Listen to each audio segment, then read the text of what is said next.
Recovering a Telegram account without a phone number can be challenging, but there are steps you can take to regain access.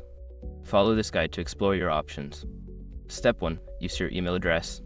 If you have linked your email address to your Telegram account, you can use it to receive a recovery link. Open the Telegram app and select Forgot Password to initiate the recovery process. Step 2. Access your linked devices.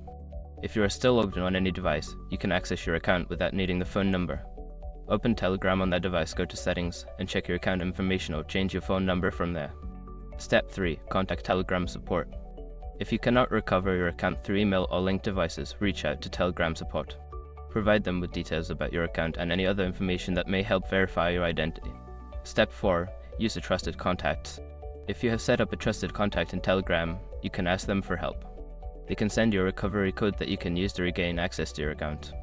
Step 5. Create a new account. If all else fails and you cannot recover your account, consider creating a new Telegram account. Use a different phone number and inform your contacts about your new account. In conclusion, while recovering a Telegram account without a phone number can be difficult, utilizing linked email addresses, accessing devices, contacting support, or using trusted contacts can help.